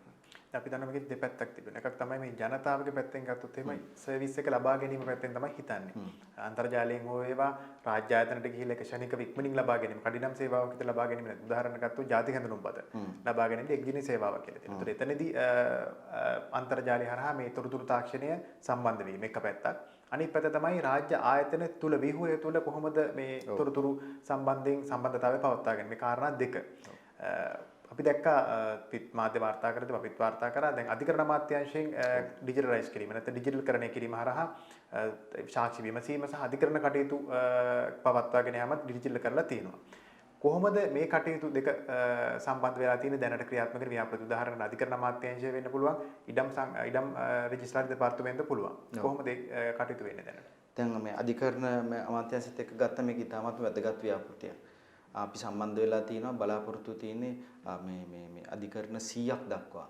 ඔබ කිව්වා වගේ ඒ කටයුතු සෑම කටයුත්තක්ම ඩිජිටලයිස් කිරීම. ඒතර මේ සම්බන්ධයෙන් අපි ප්‍රසම්පාදනයක් කටයුත්තක් කරා. ඒක දැන් අවසාන අදියරේ ඉන්නේ. අද කියන අද ප්‍රධාන රැස්වීමක් තියෙනවා. ඒ අනුව අපි තීරණය කරගන්නවා තව සුමාන කීපයක් ඇතුළත කාටද මේ කාර්යය අපි බාර දෙන්නේ කියලා. එතකොට ඒ සමගින්ම අපිට පුළුවන් වෙනවා තව මාස 8ක් වගේ කාලයක් ඇතුළත මූලික අධීරය අධිකරණ 15කුත් ඊළඟට ඒ පෙළ ගැස්වීම අනුව අධිකරණ 100ක් දක්වා ඒ කටයුතු සිදු කරගෙන යනවා. ඉතින් මම හිතනවා ඒක සෑහෙන පෙරලියක් ඇති කරයි කියලා. එතකොට විශේෂයෙන්ම රටවල් බලද්දිත් මේ රටවල් වල තියෙන මේ කොහොමද මේ අධිකරණ කටයුතු කාර්යක්ෂම කරන්නේ කියලා එහි තියෙන කාර්යක්ෂමතාවය ට්‍රාන්ස්පරන්සි එක ඒ සියල්ලක්ම වැදගත්. ජනතාවටත් යම් විශ්වාසයක් තහවුරු කරන්න. ඉතින් එතකොට මම හිතනවා මෙවැනි ව්‍යාපෘති තුළින් තොරතුරු තාක්ෂණයේ භාවිතයෙන් මම හිතනවා එතන කදිම උදාහරණයක් වෙයි කියලා. ඊට අමතරව ඔබ සඳහන් කරා ජාතික හැඳුනුම්පත. මේක මේ ICT ආයතනයේ තියෙන ප්‍රධානම ව්‍යාපෘතියක්. අපි දන්නවා ජාතික හැඳුනුම්පත් දෙපාර්තමේන්තු පුද්ගල ලියාපදිංචි කිරීමේ දෙපාර්තමේන්තුව දැන් අවුරුදු කිහිපයක් උත්සාහ කරා කොහොමද ඔවුන්ගේ හැඳුනුම්පත් නිකුත් කිරීමේ සේවාව කාර්යක්ෂම කරන්න කියලා. දැන් මෙතනදී ICT ආයතනයේ මේ වෙනකොට ඔවුන් එක්ක ඉතාමත්ම ළඟින් වැඩ කරනවා. මම කියන්න කැමති ජාතික හැඳුම්පත් දෙපාර්තමේන්තුව සහ ICT ආයතනයේ දෙකම තියෙන එකම අමාත්‍යාංශය යටතේ තොරතුරු තාක්ෂණ අමාත්‍යාංශය මම හිතනවා ඒක ගත්තේ තාමත්ම ඥානාන්විත තීරණයක් කියලා. එතකොට දැන් අපි ආයතන දෙකම එකතු වෙලා බලනවා මේ ඊළඟ අවුරුද්දේ දැන්ටමත් පාර්ලිමේන්තුවේ අනුමැතිය ලැබිලා තියෙන්නේ මේ සෑම පුරවැසියෙකුටම අලුතෙන් හැඳුනුම්පතක් නිකුත් කරන්න බලාපොරොත්තු වෙනවා. මේකෙන් බලාපොරොත්තු වෙන්නේ දැන්ට ඒ දත්තවල යම් යම් අඩුපාඩු තියෙනවා නම් ඒ සෑම සියල්ලක්ම නිවැරදිකරණය කරලා අලුත් හැඳුනුම්පතක් නිකුත් කිරීම. දැන් මේ දැක්ක තව ව්‍යාපෘතියක් ක්‍රියාත්මක කරනවා. දැන් අපි දන්න උප්පැන්න සහතිකය තියෙනවා. ජී පුරවැසියෙක් ගත්තොත් ජනතාව ගත්තොත් යම්කිසි බැඳීමක් පවතින යම්කිසි සහතික සම්බන්ධයෙන් කියලා. උදාහරණයකට උප්පැන්න සහතිකය වෙන්න පුළුවන්, විවාහ සහතිකය වෙන්න පුළුවන්, ජාතික හැඳුනුම්පත වෙන්න පුළුවන්, ඒ ආගමන විගමන දෙපාර්තමේන්තුවේ වීසා බලපත්‍රය වෙන්න පුළුවන්. ඒ වගේ විශාල ප්‍රමාණයක මේ යම්කිසි මේ පුද්ගලෙක් ළඟ තියන විශේෂයෙන්ම රියදුරු බලපත්‍රය වගේ දේවල්. මේකට එක අංකයක් හරහා එක තැනකට මේ දත්ත ගබඩා කළ යුතුයි කියන එක. එතනට මොකද වුනේ? එතනට තමයි එන්නේ මම. එතකොට දැන් මම කියාගෙන ආපු විදිහට අලුතෙන් ජාතික හැඳුනුම් පත්‍රයක් අපි ඉෂු කරනවා පුද්ගල ලියාපදිංචි කිරීමේ දෙපාර්තමේන්තුවේ. ඒ ක්‍රියාවලියේදී අපි සම්බන්ධ වෙලා තියෙන ICT ආයතනය අලුතෙන් ඊළඟ හැඳුනුම් පත්‍රය නිකුත් කිරීමේදී අපේ ලිඛිත ලේඛන වලට අමතරව බයෝමැට්‍රික්ස් කියලා කියනවා. ඒ කියන්නේ ඇස් ඊට පස්සේ ඇස් වල තියෙන ඒ සලකුණු ඊට පස්සේ ඇඟිලි සලකුණු මුහුණ එවැනි කීපයක් නිර්ණායකයන් කීපයක් කරහා ඒ ලියාපදිංචි පුද්ගලයා ලියාපදිංචි දෙපාර්තමේන්තුව කරනවා. ඒ සමගින්ම අලුතෙන් ඩෙන්ටිටි කාඩ් එක ඉෂු කරනවා. ඒකෙදි ඒ දෙන නම්බරයක් අපි තියෙනවා. ඒකට කියනවා ඩිජිටල් ඩෙන්ටිටි කියලා. ඉන්දියාවේ ඔවැනිම ක්‍රියාපෘතියක් වුණා ආධාර් කියලා. එතනට බහලා මේකෙන් අපි බලාපොරොත්තු වෙනවා ලංකාවේ ඉන්න සෑම පුරවැසියෙකුටම අනන්‍ය වූ එක නම්බර එකක් දෙන්න. එතන තමයි ඔබ දැන් ඔය කිව්ව කාරණේ සම්බන්ධ වෙන්නේ. එතකොට දැන් Tamanට තියෙනකොට එක නම්බර එකක්. එතකොට මගේ නම්බර එක කවදාක්වත් මේ ඔබතුමාට බෑ මේ හොරෙන් ගන්න. එහෙම නැත්නම් මගේ ඔබ මා වෙනුවෙන් පෙනී සිටින්න බෑ අන්තර්ජාලේ. එහෙමනම් එතකොට මේහා බැඳෙනවා මගේ යටතේ තියෙන අනිත් ඔක්කොම. මට දැන් බල මට මේ ඩ්‍රයිවර්ස් ලයිසන් එකක් තියෙනවා නම් ඒක මේ නම්බරයට හා සම්බන්ධයි. දැන් තියෙන NIC එක ජාතික හැඳුනුම්පත් අංකය වගේම තමයි. නමුත් මේක ඊට වඩා තහවුරු කරනවා. අයි බයෝමැට්‍රික්ස් තුලින් මේක මේ පුද්ගලයාමයි කියලා. ඒතර දැන් අපි කතා කරනවා ඩිජිටල් රාජ්‍යයක් කියලා. ඩිජිටල් රාජ්‍ය නෙමෙයි. ඔබ හිතන්න අපි සාමාන්‍ය සේවාවක් ගන්න ගියත් පළවෙනිම අහන ප්‍රශ්නේ මොකද්ද? ඔයා කවුද? කියන මේ මගේ ඩෙන්ටිටි කාඩ්. දැන් අර පුද්ගලයා කොහොමද දන්නේ මේක තහවුරු කරගන්නේ කොහොමද? නැත්තම් උපැන්න සාතියක් අරගෙන ඉන්න. මේකෙන් ව්‍යාපාරංශ වේවා පෞද්ගලික වේවා කොයිතරම් කාලයක් අවශ්‍යතාවයක් ගන්නවද ඉස්සෙල්ලා මේ පුද්ගලයා කවුද කියලා තේරුම් කරගන්න. අපි කියමු බැංකු account එකක් අරගෙන එක. ටෙල්කෝ එකෙන් SIM කාඩ් එකක් දෙන එක. ඒතකොට මේ සියල්ලම එක මොහොතකින් නැතු වෙනවා මෙම ව්‍යාපෘතියක් සමග මේ පුද්ගල ලියාපදිංචි කිරීමේ දෙපාර්තමේන්තුවෙන් දෙන. එතකොට කෙනෙකුට පුළුවන් ගෙදර ඉඳලා බැංක account එකක් අරින්න. මොකද මගේ අංකේ ගාලා ඒ තහවුරු වීම කරාට පස්සේ මම නෙමෙයි කියන්නේ පුද්ගලයා ලියාපදිංචි දෙපාර්තමේන්තුවෙන් කියන්නේ මේ පුද්ගලයා කියලා. එතකොට මේක තමයි සැබෑ ඩිජිටල් රාජ්‍ය. ඒතර මේ මූලික පියවර කරන්න ICT ආයතනයේ ඉතාමත්ම පරිශ්‍රමයක් දරනවා පුද්ගලයා ලියාපදිංචි දෙපාර්තමේන්තුව සහ අපේ අමාත්‍යාංශයත් සමග අපි බලාපොරොත්තු වෙනවා මේක ඉන අවුරුද්දේ පටන් ගන්න පුළුවන් වෙයි කියලා. මේකෙන් ඔය කිව්වා වගේ හැම එක අංකයකට එක අංකයක් වීම නෙමෙයි එක අංකයකට සම්බන්ධ කිරීම. මේක දැන් අපි ඉන්නවා අපි එක එක ඇඳුම් දා ගන්නවා වගේ. සම්බන්ධ කිරීම සහ පෞද්ගලිකාංශයේ මේ සෑම කෙනෙකුටම මේකෙන් අති විශාල පෙරලියක් කරයි කියලා. අපි කියනවා ලීප් ෆ්‍රොග් කරනවා කියලා. මොකද පෙරලියක් වෙයි හේතුව මොකද අපි දන්නවා දැන් ජනතාව ගත්තොත් එහෙම පුරවැසියන්ට බලපාන ප්‍රධාන කාරණා තමයි තමන්ගේ උපැන්න සහතික ගන්න එකත් වෙන මංකයක් තියෙන එතනට වෙන ලියකියවිලි ඉදිරිපත් කරන්න ඕනේ වෙන සර්විස් වෙන සේවාව සපයන රාජ්‍ය ආයතන වෙනස් වෙනවා. ඊට පස්සේ රියදුරු බලපත්‍ර ගන්න එකත් වෙනම රාජ්‍ය ආයතනයක් වෙනම ලියවිලි ඉදිරිපත් වෙනවා. මේතන තියෙන විශාල අර සංකීර්ණ භාවය එක තැනකට ගේනවා කියන්නේ විශාල පෙරලියක් වෙන්න පුළුවන්. හැබැයි ක්‍රියාත්මක කරන දැනට කොහොමද තියෙන තත්ත්වය? දැන් මේ වෙනකොට අපි මේ ප්‍රසම්පාදන මූලික ප්‍රසම්පාදන කටයුතු කළා අවසන් සැලසුම් කළ ඉවරයි කැබිනට් මණ්ඩලයෙන් අනුමත කළ ඉවරයි පුද්ගල ලියාපදිංචි දෙපාර්තමේන්තුව මේ වෙනුවෙන් අධික කැපකිරීමක් කළා තියෙනවා අර මම කිව්වා වගේ මේ වැනි ව්‍යාපාරය පහුගිය අවුරුදු 18 තිස්සෙම අපි යම් යම් අවස්ථාවලදී අපි උත්සාහ කළා තියෙනවා නමුත් හැකි වෙලා නැහැ නමුත් අපි බලාපොරොත්තු වෙනවා මේ සැරේ මේක සාර්ථක වෙයි කියලා මම හිතන්නේ මේකෙන් තවත් කාරණයක් කියවෙනවා මෙවැනි ඩිජිටල් ව්‍යාපෘති කිරීම කොයිතරම් සංකීර්ණද කියලා. ඉතින් මම හිතන්නේ ඒකට මූලික වෙන්නේ ඒ අදාළ රාජ්‍ය අතරතුර නිලධාරීන් ICT ආයතනය සහ මේ කෙරෙහි බලාගෙන ඉන්න කට්ටිය. මේක හරියෙන් දැකලා මේකට කරන උදව්වෙන්. ඉතින් මම හිතනවා අපිට මේක සාර්ථක කර ගැනීමට හැකියාවක් ලැබෙයි කියලා අපි අනිවාර්යෙන්ම මේ උපරිම උත්සාහය ගන්නවා. දැන් විශේෂයෙන්ම නීති පද්ධතියේ මේක බලපාන්නේ නැද්ද මේ වගේ දෙයක් ක්‍රියාත්මක කිරීම අපි දන්නවා රාජ්‍යයේ තියෙන නීති අනපනත් චක්‍රලයක මේ සියලු දෙයට හිර වෙලා තමයි මේ වගේ ව්‍යාපෘතියක් කරන්න වෙන්නේ මොකද නවීන තාක්ෂණයේ කෙනවා කියන අපේ ලංකාවේ ගත්තොත් එහම රාජ්‍ය ආයතනයක් ක්‍රියාත්මක කරගෙන ඉතාමත්ම අපහසුයි මේ තත්ත්වය කොහොමද මැඩපවත්වගෙන නැත්නම් මේ නීතිමය තත්ත්වය වෙනස් කරන්න බලාපොරොත්තුවක් තියෙනවද නැත්නම් මේ නීතිමය තත්ත්වය මොකක් හරි යටතේ කරන්න මොකක් හරි වෙන වැඩපිළිවෙලක් තියෙනවද ඒක රජය දැනුවත් කරලා තියෙන්නේ කොහොමද අනිවාර්යයෙන් අපි මේ ව්‍යාපෘතිය ගිය අවුරුද්දේ අපි සැලසුම් කරද්දී අපේ ප්‍රධාන මුනේ මේකට අදාළ අනපනත් මොනවද මේ නීති කොයි විදිහට මේ රෙගුලාසි වෙනස් විය යුතුද යනාදී සොයා බැලීමට මේ වෙනකොට අපිට හැකි වෙලා තියෙනවා මේකේ විශාල කාර්යභාරයක් කරනවා පුද්ගලයා ලියාපදිංචි කිරීමේ දෙපාර්තමේන්තුව. මොකද අපේ ආයතන ලංකාවේ තියෙන මේ ආයතනේ ඉතාමත්ම හොඳට ස්ථාපනය වුණු ආයතනයයි සම්බන්ධයෙන් අනපනත් රාශියක් තියෙනවා. ඒකට අපිට හැකි වෙලා තියෙනවා තොරතුරු අංශයෙන් සහයෝගය අපි දෙනවා. ලියාපදිංචි දෙපාර්තමේන්තුව මේ අපේ මේ අධිකරණ අමාත්‍යාංශයත් එක්ක සම්බන්ධ වෙලා ඒ අදාළ රෙගුලාසි වෙනස් කිරීමේ කටයුතු සම්බන්ධයෙන් සාකච්ඡා ගණනාවක්ම කියලා මම කියන්න කැමතියි ඒක සෑහෙන දුරක් දැන් ගිහිල්ලා තියෙනවා. එතකොට මම කිව්වොත් ඒක අවසාන අධීරය කියන්නේ කියන හැටි. මොකද ඔබ කිව්වා නිවැරදි මේ කිසිම දෙයක් ක්‍රියාවට නගන්න බෑ මේ නීතිමය වශයෙන් මේකට ඒ අවශ්‍ය බලතල නැත්තම්. ඒ සම්බන්ධයෙන් අපි බොහෝ දුර කටයුතු කරලා තියෙනවා. දැන් අපි දැක්ක මේ පසුගිය දිනේ තව චෝදනාවක් කරලා තිබුණා මේ රීදුළු බලපත්‍රය සම්බන්ධයෙන්. මේ රීදුළු බලපත්‍රය ඇත්තටම ඔය කියන ආකාරයෙන්ම පෙරලියක් කරන්න හිතාගෙන ගෙන ආපු ක්‍රමවේදයක්. අපි දැක්ක එකට චිප් එකක් භාවිතා කරලා තියෙනවා. මේකේ තොරතුරු අඩංගුගෙන විධි වෙනසක් වෙලා තියෙනවා. සම්පූර්ණයෙන් මේක වෙනස් ආකාරයකට රීදුළු පත්‍රය නිකුත් කරා.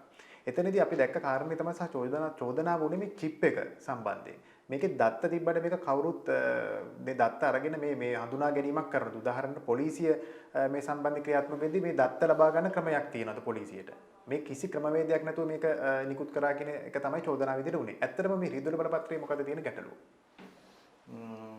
මේ ව්‍යාපෘතියේ මූලික අවස්ථාවේදී ගන්නා වූ තීරණ මොනවාද? ඒ අනුව කොහොමද මේ ව්‍යාපෘතිය ඒ විදිහට පෙළ ගැස්සුනේ කියන සම්බන්ධයෙන් අවංකව මම තොරතුරු දන්නේ නැහැ. මොකද මේකට මම දන්න තරමට IC ආයතනයේ සම්බන්ධ වෙලා තිබුණේ නැහැ ඒ අවදියේ. නමුත් දැන් මේ ව්‍යාපෘතිය වෙලා තියෙනවා. ඒකිනුත් අපි පිළිගත යුතුයි කාඩ් එක දන්නේ නැහැ කොහොමද කියලා. නමුත් අපි දන්නවා වේරහෙර ගිහිල්ලා වාහන ආදායම් ප්‍රපත්‍රයක් ගන්නවා නම් යම් කාලයක ව්‍යාපෘතිය යන කාලේ යම් කාර්යක්ෂමතාවයක් තිබුණා. එතකොට ඒ දෝෂ තියෙන්නේ නැති ඒවා निराකරණය කරගත යුතුයි. නමුත් මේ අවදියේදී ICT මේ ව්‍යාපෘතියත් සමග මේ ව්‍යාපෘතිය නෙමෙයි මේ කරුණ සම්බන්ධයෙන් සාකච්ඡා කරද්දී ICT ආයතනයේ පෙනුණා ඔබ කියන දේ ඇත්ත තමයි. දැන් මේක චිප් එකක් දාලා කරන්න මොකක් හරි හේතුවක් තියෙන්න බෑනේ. මොකද්ද හේතුව? යම් පුද්ගලෙක් වාහනේ පාරේ ධාවනය කරද්දී ඔවුන් අනිසි විදිහට ධාවනය කරනවා නම් උන්ට පොලිස් නිලධාරියෙක් ඔහු නැවැත්තුවොත් ඔහුට දඩයක් දෙනවා නම් අපි කියනවා ඩීමෙරිට් කියලා. දඩයක් ක්‍රියාත්මක කිරීමේ හැකියාවක් තිබිය යුතුයි. නැත්තම් මේ අපි කියමු ලයිසන් එක අරන් උසාවි දානවා වෙන්න පුළුවන්. ඒ වුණත් ක්‍රම දෙකක් තමයි ඕක කරපු වටේට යම් දඩයක් ගැසීම හෝ ඔය වෙනින් කටයුතු කිරීම. ඊට අමතරව වෙනත් රටවල තියෙනවා ඩීමෙරිට් සිස්ටම් එකක්. ඔවුන්ට පොයින්ට් සිස්ටම් එකක් දෙනවා. ඔවැනි කන්සෙප්ට්ස් ගොඩක් තිබුණා උතන. නමුත් ඔබ කිව්වා වගේ මේ වෙනකන් ඒක ක්‍රියාත්මකව වෙලා තිබුණේ නැහැ. එතකොට මේ කරුණු කාරණා මතුවෙද්දී ICT ආයතනයේ මේ අවධියේදී අපි කරේ දැන් ඒක එහෙම තිබියදී අපි බලුවා දැන් මේ මොහොතේ ඉඳලා අපිට මේ රට ගෙනියන්න ඕන පැත්තට කොහොමද අපි කරන්න කියලා. එතකොට කියන්න සන්තෝෂයි මේ වෙනකොට අපි ඒ රාජ්‍ය ආයතනත් එක්ක සම්බන්ධ වෙලා පොලිස් දෙපාර්තමේන්තුව සෑම්ස් ඒ සියල්ලන් සමග එකතු වෙලා මම දැන් පැහැදිලි කරපු මේ මෘදුකාංගයක් නිපදවා ගැනීමේ මූලික වැඩ කටයුතු කරලා තියෙනවා. එතකොට අපි බලාපොරොත්තු වෙනවා එන අවුරුද්ද වෙනකොට දැන් ඊටු වැඩ කර අපි කැබිනට් මණ්ඩලයට යා යුතුයි ඊටු වැඩ කටයුතු කර යුතුයි ඒ රාජ්‍ය ආයතනෙත් එක්ක එකතු වෙලා අපිට හැකියාවක් ලැබෙයි කියලා අර දැන් ඔය ඉස්සෙල්ලා ඇහුවා වගේ ඩ්‍රයිවර්ස් ලයිසන් එකකින් මේක මේ කෙනෙක් දඩයක් කරොත් උහුට දඩයක් දීම කෙනෙකුට දඩයක් කාර්යක්ෂම ගෙවන්න හැකියාව දැන් අපි වන්දනා ගමනකට ගිහලා අනුරාධපුරයේම හදිස්සිය වැරදක් වුණොත් ඔබට හෝ මට අපව අනුරාධපුරයට යන්න ඕන එක ගෙවන්න. ඉතින් කොහොමද අපි වෙනස් කරන්නේ? එතකොට අපි මේ ඩිජිටල් රාජ්‍ය මේ ගමනේ අපිට යමක් කළා තිබුණා මේක දෝෂ දර්ශනයට ලක් කරනවට වඩා හරිද? ඕනොත් ඒ යම් හේතුවකට කරන්නේ නැති. මේ ඉඳලා ඉදිරියට කොහොමද කරගෙන යන්නේ කියන අරමුණේ තමයි අපි ඉන්නේ. ඇත්තටම මේ පොලිසිය වගේ රාජ්‍ය ආයතනයක් ඩිජිටලයිස් කරන නැත්නම් ඩිජිටල් කරණය කිරීම අත්‍යවශ්‍ය නැද්ද? දැන් උදාහරණයක් දැන් මේ ප්‍රශ්නම ගත්තොත්. ඇත්තටම පොලිසිය පැත්තෙන් ගත්තොත් ඔවුන්ට මේක රීඩ් කරගන්න නැත්නම් මේ හඳුනා ගැනීම සඳහා තිබෙන පහසුකම් ලබා නොදීම මේකට බලපාලා තියෙනව නේද? දැන් මේක අපි කරන්න යන ව්‍යාපෘතියේ ඒ කරුණු සියල්ලක්ම අපි ඇතුළත් කරලා තියෙනවා. ඒකට පොලිස් දෙපාර්තමේන්තුව ඉතාමත්ම සම්බන්ධ වෙලා තියෙනවා. පොලිස් දෙපාර්තමේන්තුවේ තියෙන හොඳ IT යුනිට් එකක්.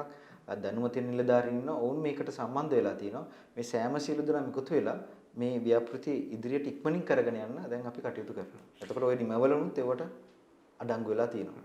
අපි දැක්ක දැන් මීට කලිනුත් මේ අංශික ක්‍රියාත්මක වුණා. අපි දැක්ක දැන් ප්‍රාදේශීය ලේකම් කාර්යාලය ගත්තොත් ලංකාවේ 336ක් වගේ තිබෙනවා. මේ ප්‍රාදේශීය ලේකම් කාර්යාලය වලට වෙනම වෙබ් අඩවියක් තිබෙනවා අපි දැක්කලා. එතකොට මේ වෙබ් අඩවිය හරහා මේ e-service ටික ලබා ගන්න පුළුවන් නම් මේක මම හිතන්නේ ඉතාමත්ම පහසු වෙනවා ජනතාවට උනත් ඒ සේවාව ප්‍රාදේශීය ලේකම් කාර්යාලයෙන් ඍජුව ලබා ගන්නවට අමතරව අන්තර්ජාලය හරහා ලබා ගන්න. මේ ප්‍රාදේශීය ලේකම් කාර්යාලය හරහා වෙන සේවාවන් ටික අපි දන්නවා දැන් විවාහ සහතික වෙන්න පුළුවන්, උපැන්න සහතික වෙන්න පුළුවන්, ආදායම් බලපත්‍රය වෙන්න පුළුවන්. එතකොට නැත්තම් මොකක් හරි වෙන බලපත්‍රයක් වෙන්න පුළුවන්, නැත්තම් BR එක වෙන්න පුළුවන්. මේ වගේ විශාල සේවාවන් ප්‍රාදේශීය ලේකම් කාර්යාලයෙන් සපයනවා. ඒ ක්‍රියාත්මක වීමත් සමහර තැන්වල යම්කිසි අඩපණ වීමක් වෙලා තිබෙනවා. මේක ක්‍රියාත්මක කරන්න මොකක් හරි වැඩපිළිවෙලක් තිබෙනවද? මුලදී කිව්වා වගේ මේක මේ ට්‍රාන්ස්ෆෝමේෂන් ජර්නි එකක්. මේක ගමනක්. මේක අර මුලින් රාජ්‍යාංශ තිබුණේ කොහොමද? දැන් කොයිතරම් දියුණු වෙලා තියෙනවද? ඒක ආයතන වේවා, නිලධාරීන් වේවා මේ ඔක්කොම මේකේ කොටසක්. මේක මේ තනි පුද්ගලයෙකුට හෝ තනි ආයතනයකට කළ හැකි දෙයක් නෙමෙයි. එතකොට අපි ප්‍රාදේශීය ලේකම් කාර්යාලය ගත්තොත් අපි දැන්ට අවුරුදු 2කට විතර කලින් දුටු දෙයක් තමයි ඔවුන්ගේ තිබුණු වෙබ් අඩවි මේ පරණ. ඉතින් පරණ වෙබ් අඩවියකින් කොහොමද සේවාව සපයන්නේ? ඊට පස්සේ එනවා අර කාලෙන් කාලෙට එනවා එක පිටරට වලින් ඇවිල්ලා ඇටැක්ස් එනවා. ඕකට ඇවිල්ලා විකාර රූපී දාලා යනවා වගේ ප්‍රශ්න තියෙනවා. ඉතින් අපි මුලින්ම දැන්ට තියෙන වෙබ්සයිට් එක ආරක්ෂා කරන වැඩපිළිවෙලක් කටයුතු කරා. ඊට පස්සේ අපි හැම ප්‍රාදේශීය ලේකම් කාර්යාලයම දිස්ත්‍රික් මට්ටමේ ඉඳලා දිස්ත්‍රික් වෙබ්සයිට් එකේ ඉඳලා ප්‍රාදේශීය ලේකම් කාර්යාලය වෙබ්සයිට් එක දැක්ක හැම වෙබ්සයිට් එකකටම යම් අච්චුවක් යටතේ උන්ට අලුතෙන් වෙබ්සයිට් හැදීමේ පහසුකම සැපෙවුවා. අපි ඉස්සර නම් අපි ඔක්කොම කරලා දෙනවා. දැන් වුන් දැනුවා. දැන් අපි උන්ට ප්‍රසම්පාදනය කරලා සප්ලයි කෙනෙක්ව අරන් දීලා මූලික ටෙම්ප්ලේට් ටික හදලා දීලා ඒකට කරගන්න අපි කටයුතු සැලසුවා. දැන් අපි ඉන්නේ දැන් ඒ ක්‍රියාවලිය යටතේ අපි කිව්වා උන්ගේ සේවාවන් තියෙන සේවාවන් අන්තර්ජාලය හරහා ලබා දෙන්න කියලා. නමුත් දැන් අපි ඒකෙනුත් ඔබට ගිහිල්ලා අපි දැක්ක දෙයක් තමයි මේ වෙබ්සයිට් එකක් කියලා කියන ඉතාමත්ම සරල දෙයක්. මොකද ඒක දැන් අපි ICT ආයතනයේ ලොකුට සම්බන්ධ වෙන්නේත් නැහැ දීපදවන. මොකද ඕනම රාජ්‍ය ආයතනයේ නිලධාරීන් පුළුවන් වෙන ආයතනයේ නිලධාරීන්ම හදනවා. නමුත් මේ සරල වුණාට මේක ඉතා වැදගත්කමක් තියෙනවා. මොකද්ද? රාජ්‍ය ආයතනයේ පිටතට තියෙන ඩිජිටල් ලෝකෙට තියෙන මුහුණත තමයි ඒක. ඔබ කිව්වාගේ සේවාවන් තොරතුරු ඔක්කොම දෙන්න එක.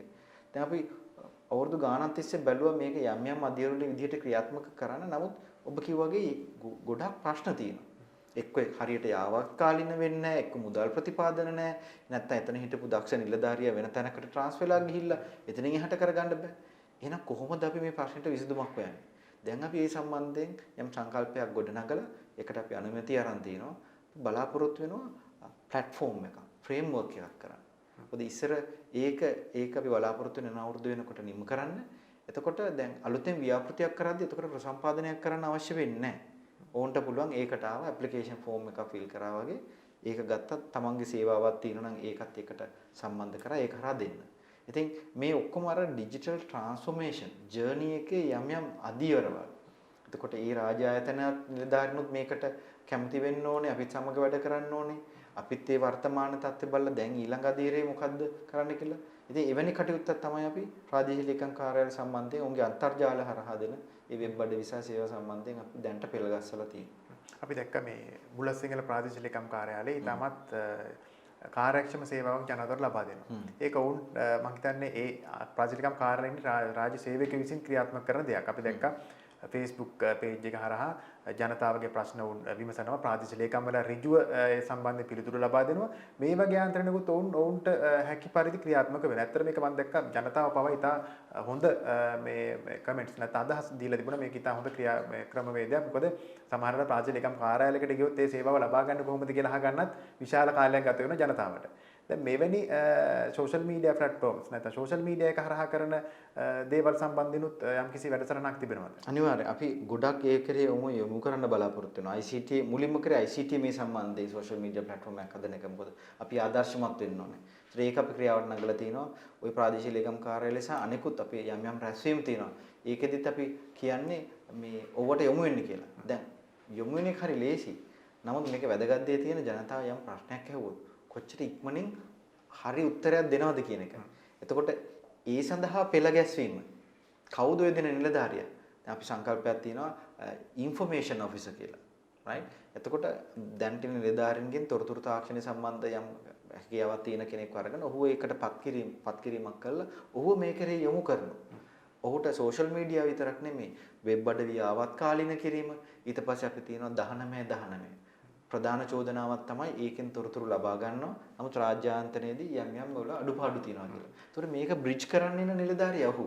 එතකොට අපි උන්ට කියලා තියෙන්නේ සෝෂල් මීඩියා යන්න අනිකුත් channel උත් පාවිච්චි කරන්න. omni channels. මේකෙදී වැදගත් වෙන්නේ channels නෙමෙයි තොරතුරු වෙලාවට දෙනවද හරි නිවැරදි තොරතුරු දෙනවද කියලා. ඉතින් මේ සම්බන්ධයෙන් අපි අතිවිශාල දැනුවත් කිරීමක් කරනවා. ඉතින් මේකත් ඉතින් අපි දෙගොල්ලම සහයෝගයෙන් කරන දෙයක්. මොකද මම දන්නවා රාජ්‍යාංශයේ යම් ප්‍රශ්න තියෙනවා නිලධාරීන් නැතිකම ජනාදී දේවල්. ඉතින් මේ ඔක්කොම අතරදී අපි බලාපොරොත්තු මෙවලම් තියෙන්න පුළුවන්. අර මං වාහන ආදායම් බලපත්‍ර කරා වගේ. නමුත් ඒ ඉතුරු යාන්ත්‍රණිත් හොඳට වෙනකොට තමයි ඔය කියන සේවා දෙන්න පුළුවන් වෙන්නේ. දැන් ওই සේවාව වුණත් අපි මූලික වශයෙන් කිව්වේ මේක කන්ටිනියු කරන්න. මේකට සස්ටේනබල් ඇරේන්ජ්මන්ට් එකක් දාන්න. මේ නිලධාරියා කවර නිලධාරි පවත්වන නිලධාරි අසනීප වුණොත් එදා දවසේ මොකද්ද කරන්නේ? එවැනි යාන්ත්‍රණයක් හදන්න කියලා. ඉතින් අපි මේවා අනිවාර්යයෙන්ම දිරිවත් කරනවා. ඉතින් අපි බලාපොරොත්තු වෙනවා අනිත් ආයතනත් මේ පෙළගැස්ම තුළට යොමු වෙයි කියලා. දැන් අනිත් කාරණේ තමයි අපි සර්විස් පැත්තේ මේ පැත්තට આવුත් එම අපි දැක්ක පසුගිය දවස්වල මේ විශාල ආන්දෝලනයක් ලක් වෙච්ච කාරණේ තමයි මේ ඖෂධ නියාමන අධිකාරියේ මේ මැකුණු දත්ත සම්බන්ධයෙන් අපි දන්නවා මේ වෙනකොට ඔබතුමන්ලත් සම්බන්ධන විශේෂයෙන්ම රාජ්‍ය අමාත්‍යවරයා සෞඛ්‍ය ඖෂධ නියාමන අමාත්‍යාංශ රාජ්‍ය අමාත්‍යවරයා කියලා තිනවා මේ ඒ පුද්ගලික ආයතනය සහ මොරටු විශ්වවිද්‍යාලයත් ඔබතුමාලගේ ආයතනයත් එක්කලා විශේෂඥ පිරිසක් මේ සම්බන්ධයෙන් හොයලා බලනවා කියලා. කොහොමද මේක වුණේ? ඇත්තටම ICT ආයතනය යටතේද මේ ක්ලවුඩ් එක නැත්තම් මේක ක්‍රියාත්මක වුණේ මොකක්ද උනේ එතන? මේක දැන් අර නඩු කටයුතුකුත් තියෙන නිසා ගොඩක් ඒක මම හිතන්නේ ගැලපෙන්නේ නැහැ කියලා. බට් සමස්තයක් විදිහට ගත්තම දැන් ICT ආයතනයෙන් ප්‍රධාන කාර්යභාරය දැමිතුව අනිත් උදාහරණ දිහා බලපුවම අපි කතා කරේ ඒ රාජ්‍ය ආයතනයෙන් ලබා දෙන සේවාවන් කාර්යක්ෂමව කරගන්න කුමන තොරතුරු සාක්ෂණ මෙවලම් භාවිතින් ICT ආයතනයෙන් කුමන සහයෝගයක් ලබා දෙනවද කියන ඒක එක අරමුණක්. තවත් ප්‍රධාන අරමුණක් තමයි මේ ඩිජිටල් තොරතුරු තාක්ෂණ මේ යටිතල පහසුකම් සැකසීම. දැන් මේවට ප්‍රධාන අයිතිකරුවෙක් නැහැ. අපි කියමු මේ කතා කරේ ගවර්න්මන්ට් ක්ලවුඩ් එක. දැන් ක්ලවුඩ් එක විශේෂ ආයතනයකට අදාළ දෙයක් නෙමෙයි. ඒක අපි තොරතුරු අමාත්‍යාංශය යටතේ ස්ථාපනය කරලා තියෙන්නේ. එතකොට මේකෙන් බලාපොරොත්තු වෙනවා හැම රාජ්‍ය ආයතනයකටම මේ යටිතල පහසුකම් සැපෙන්න. ඔබ නිකන් හිතන්න රාජ්‍ය ආයතනයේ කීයෙන් කීයකටද පුළුවන් සර්වර් රූම් එකක් තියාගෙන ඒකේ සර්වර්ස් ටිකක් තියාගෙන AC කරලා ඔක්කොම කරලා ඒක පැය 24 දින සේවාවක් නම් නිලධාරීන් තියාගෙන පඩි නඩි දීගෙන තියාගෙන ඊටාත්ම ආයතන 14කටයි එවැනි හැකියාවක් තියෙන්නේ. රේගුව වෙන්න පුළුවන්, ආගමන විද්‍යාන දෙපාර්තමේන්තුව පුළුවන්.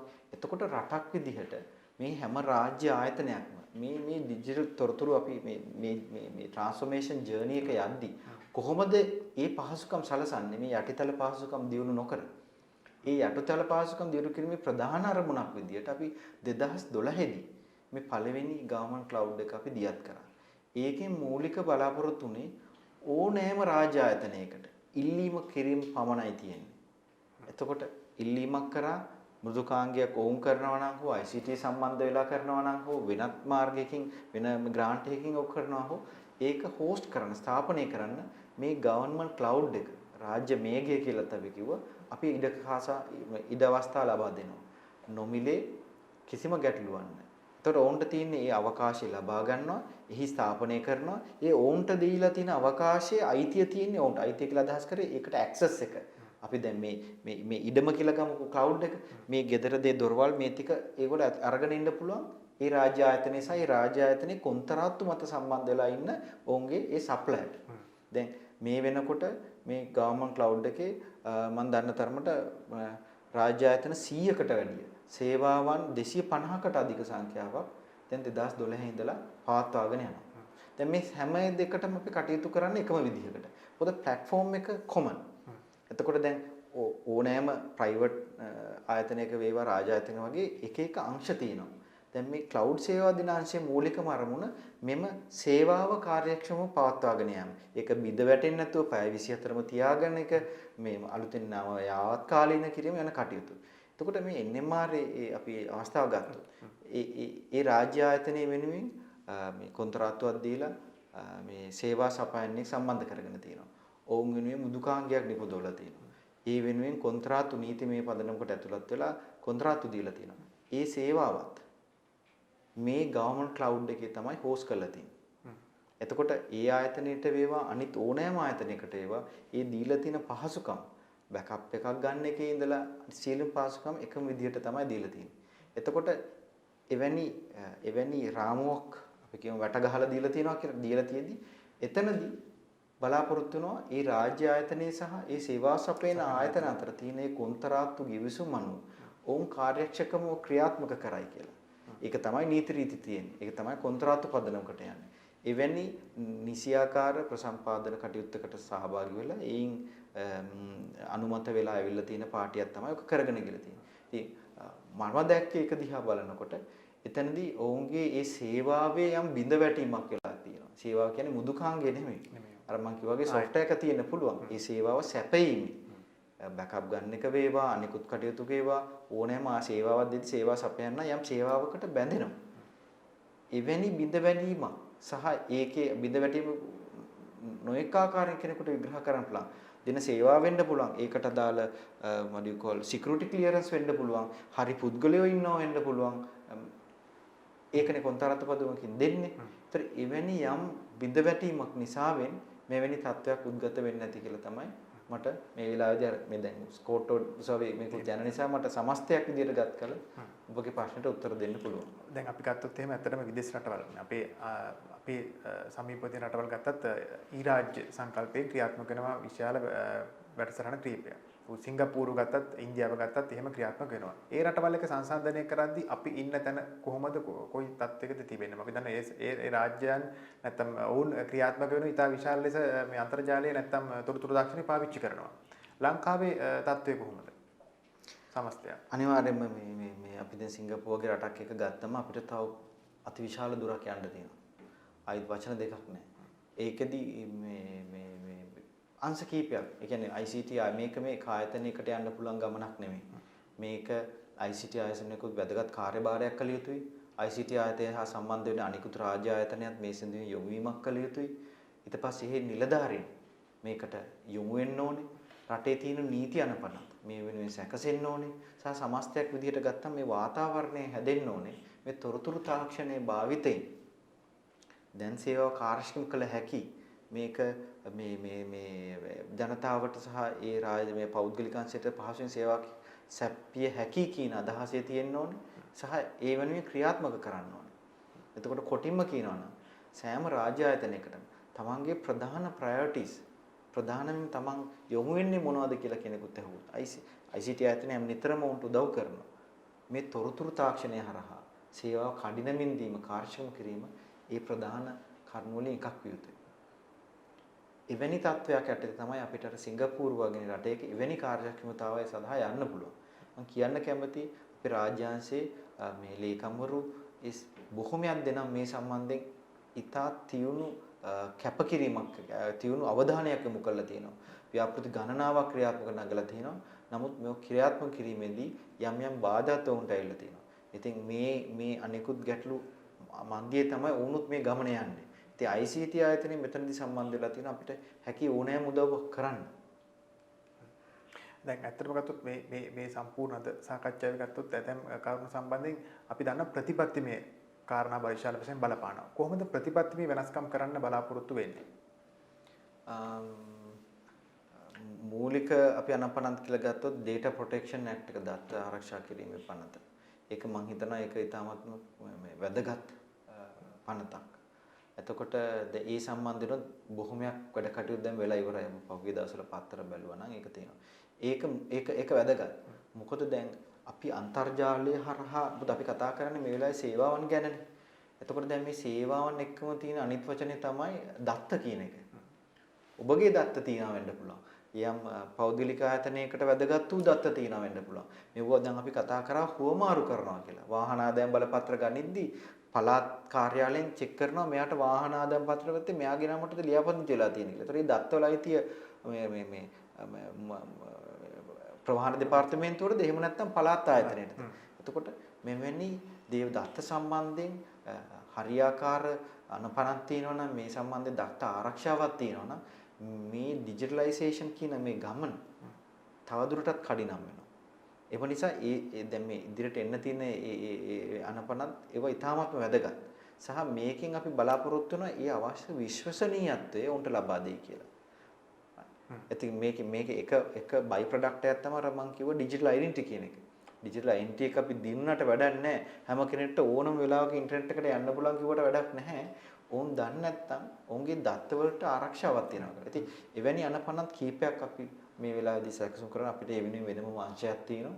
මේ මම හිතනවා ඒක මේ ඩිජිටල් රාජ්‍ය මේ ගමනේ ප්‍රධානම අංගයක් කියලා. මොකද අපි දැක්ක මේ බුදුමන්ලගේ ආයතනෙම ක්‍රියාත්මක වෙච්ච මේ කොවිඩ් දත්ත ලබා ගැනීමේදී ඇතැම් දෙනා මම දැක්ක කාරණයක් ඇතැම් වෙනසකට ඇතුළතදී මේ සමහර අය මේක පාවිච්චි කරන්නේ නැහැ. ඔවුන්ගේ තියෙනවා මේ තොරතුරු අපි ඉන්න තැන හොයාගන්න ඕන එක්කනට පුළුවන් වේද? මේ දත්ත සම්බන්ධයෙන් ඔබතුමා කිව්ව ආකාරයේ යම්කිසි සැකයක් තියෙනවා සමහර අයගේ. ඒක කොහොමද ඇත්තටම මේ ඒකේ විශ්වසනීයත්වය ඇති කරන්නේ? දැන් ICT ආයතනයේ මේ ඩිජිටල් රාජ්‍ය අංශය බලද්දිම තවත් අංශ කීපයක් තියෙනවා. එකක් තමයි මේ රටක් විදිහට ගත්තම රාජ්‍ය අංශය. ඊට පස්සේ ඉකොනොමි එක, සේවාව යන ආදී අංශ, ලීගල්. මොකද මේක මේ තනියෙන් යන්න පුළුවන් ගමනක් නෙමෙයි. දැන් ඔබ කිව්වේ තාමත් කදිම උදාහරණයක්. දැන් මෙහෙම සේවාවක් දීලා තියෙන එක ස්ටේ සේෆ් ඇප් එක. තමන්ගේ QR කෝඩ් එක අල්ලන මෙහෙම මිනිසුන්ට යම් කෙනෙකුට ආකල්පයක් එනවා. එතකොට ඒ කියන්නේ ඒ පුද්ගලයන්ු දැනුවත් විය යුතුයි. දැන් කෙනෙකුට ඕන නම් කෙනෙක්ව ට්‍රැක් කරන්න ඔය ස්ටේ සේෆ් ඇප් එක අවශ්‍ය නැහැ කියලා ඔබ වුණත් දන්නවා ඇති. එතකොට මේ අර අනිසි බයක් ඇති වෙලා තියෙනවා. මේකට මේකෙන් ඇත්තටම කරන්නේ මේ පැන්ඩමික් මේ උදුරු දින කාලෙදී ඇත්තටම මේ ඔබට සහ අනිත් පුද්ගලයන්ට ගිය ආරක්ෂා සම්බන්ධයෙන් කියනේදී ඕන් අපි තව දැනුවත් කරන්න ඕනේ. ඉතින් එක කාරණයක් තමයි ජනතාව විදියට මේවා නිසියාකාරව තොරතුරු දැනගෙන ඔවුන් තේරුම් ගත යුතුයි. ඔවුන්ටත් වගකීමක් තියෙනවා. මේ ක්‍රියාවලිය හැම කෙනෙකුටම වගකීමක් තියෙනවා. එතකොට අපි දන්නවා මේ සමාජ වෙබ් අඩි වලින් නොයෙකුත් වැරදි දුර්මත දිනනවා. අපිට ඉන්ටෙලිජන්ට් වෙන්න ඕනේ. අපි ඒක මොකක් හරි සමාජමුත් ගහව පමණින් ඒක තේරුම් ගන්න නෙමෙයි. ඔක තව පොඩ්ඩක් හොයලා බලලා දැනුම තියෙන කෙනෙක් කතාලා දැනගන්න. එවැනි ගැටලුවක් තියෙනවා. අනිත් පැත්තෙන් ICT ආයතනයටත් අපිත් උත්සාහ කරා සෞඛ්‍ය අමාත්‍යාංශය උත්සාහ කරා මේක දාලා තියෙන්නේ මෙන්න මේ කාරණේට කියලා. ඒක තේරුම් කර දීම. ඔවුන්ව දැනුවත් කිරීමත් මේ ගමනේ කොටසක්. ඉතින් මේ ඔක්කොම මේ එකට එකතු වෙලා යන ගමන. ඉතින් ICT අනිත් අංශ වලින් කරනවා මේ ජනතාව මේ දැනුවත් කිරීම තව දුරටත් වැඩි කරන්න. දැනුවත් කිරීම වැඩි කරන්න. ඉතින් ඔබ එහෙම කිව්වත් මම අනිත් පැත්තට කියන්න කැමති අති විශාල ජනතාවක් ඒක පාවිච්චි කරනවා. ඒක දීමෙන් පෞද්ගලික අංශයට පුදුම සහනයක් ඇති වුණා. මොකද උන්ට තියෙන්නේ රෙජිස්ටර් වෙලා හලවන්න. ඒතර පුද්ගලයා එනවා. එතකොට ඒක හරහා අපි දන්නවා ටාස්ක් ෆෝස් එකක් තිබ්බා, සෞඛ්‍ය අමාත්‍යාංශය තිබ්බා. ඒ තොරතුරු වලින් උන්ට තීන්දුව කර ගැනීමට ගොඩක් ඉවහල් වුණා. ඉතින් මේක අර දැනුවත් වෙලා යන ගමනේ එක කොටසක්. දැන් අපි කියනවා දියුණු රාජ්‍යයන් තියෙනවා කියලා. ඇමරිකාවේ වේවා, එංගලන්තේ වේවා, සිංගප්පූරු වේවා. ඒක මේ රාජ්‍යාංශ පමණක් විතරක් නෙමෙයි. මේ පුද්ගලයන්ොත් මේ තොරතුරු තාක්ෂණයෙන් වෙන්න කරන්න පුළුවන් මොනවද, බැරි මොනවද, මේකේ අරමුණු මොනවද කියලා හරියට තේරුම් කරගෙන ගිය ගමනක එක අවධියක්. ඉතින් මම හිතන්නේ ලංකාවේ ජනතාව ඉතාමත්ම ඥානවන්තයි. වුන් දැනුවත්. ඉතින් ඒක නිසා වුන්ටත් වගකීමක් තියෙනවා මේක හරියට මේව පාවිච්චි කරන්න. අපි දැක්ක මේ ඇතැම් වෙලාවට මේ රාජ්‍ය ආයතන වල තියෙන ඇතැම් වෙබ් අඩවි වලට හැකර් ප්‍රහාරයක් ක්‍රියාත්මක වෙනවා. මේක වෙන්න සම්බන්ධයෙන් දැන් මේ සම්බන්ධයෙන් එහෙම ක්‍රියාත්මක කරනවා කරේ මේක ආරක්ෂණ පද්ධතිය ගැටලුවක් තියෙනද නැත්නම් මේ එහෙම වෙන්න මොකක්ද හේතුව? ඔබතුමාලා මේක හොයලා බලුවද? මොකක්ද ඒ தත්ත්වය? අනිවාර්යයෙන්. දැන් ඒ සම්බන්ධයෙන් අපි මේ ආයතන කීපයක් සමග එකතු වෙලා ওই සයිබර් අවකාශයේ වෙන්න පුළුවන් ඇටැක්ස් මොනවද කියලා ඒකට වෙනමම අපි ආරක්ෂණ පද්ධතියක් දාලා තියෙන්නේ. නමුත් දැන් දාලා තිබ්බට දැන් ඕනම දෙයකට යම් ගැටලු තියෙන්න පුළුවන්. දැන් උදාහරණයක් ගත්තොත් යම් වෙබ්සයිට් එකක් ඩෙවලොප් කරලා තිනවා යම් රාජ්‍ය ආයතනයකින්. එතකොට දැන් අපි අවුරුදු කිහිපයක් තිස්සේ ඒක යාවත් කාලින වෙලා නැහැ. අපි මේ කතා කරන රාජ්‍යාංශ විශාල රාජ්‍ය වෙබ් අඩවි ගණනාවක්. එතකොට දැන් එක දුර්වලකමක් ඇති කෙනෙකුට එක තැනකින් ඇතුළු වෙලා වෙන තැනක ගිහිල්ලා විශාල විනාශයක් කරන්න. ඉතින් වෙන තැන්වල අපි දැක්කේ ඔවැනි දේවල්. ඊට පස්සේ තව අපි ගත්තොත් අපි දෙනවා අපි දැන් හැම දෙයක්ම මේ බැඳලා තියාගන්න බෑනේ. ඒක කොච්චර ආරක්ෂා කරත් ඒ වෙබ්සයිට් එකට ඇතුල් වෙලා නීති මේ රජයේ නිලධාරියෙක්ට ඒක යාවත් කාලින කටයුතු කරන්නත් අවස්ථාව දිය යුතුයි. බට යම් විදියකින් ਉਹ දාලා තියෙන පාස්වර්ඩ් එක 1 2 3 නම් right ඕනම හැක කෙනෙක්ට ඕක බ්‍රේක් කරන්න පුළුවන්.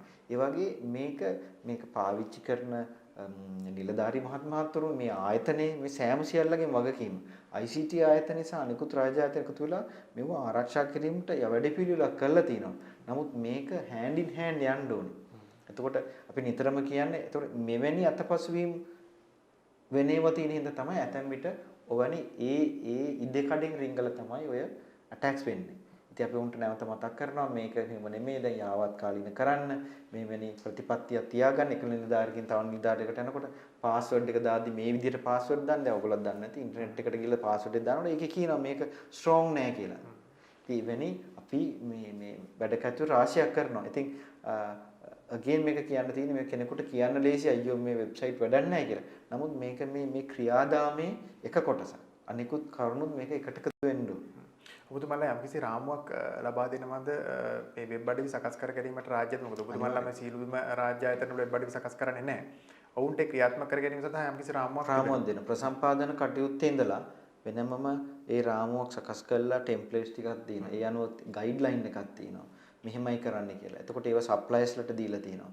එතකොට බොහොම වෙලාවට ඔවුන් ඒ විදිහට තමයි මෘදුකාංගයේ නිපදවන වෙබ්සයිට් එක හදන්නේ. හදුව විතරක් නෙමෙයි ඒක දාන්න ඉස්සෙල්ලා අපි ඒක මේ තාක්ෂණික කියන්නේ මේ සිකියුරිටි ඔඩිට් එකක් කරනවා. ශ්‍රී ලංකා SL සර්ට් ආයතනය කියලා තියෙන රාජ්‍යාංශීය ආයතනයක්. ඕම් බලලා උන් සහතිකයක් දෙනවා. දැන් මේක ආරක්ෂිතයි කියලා.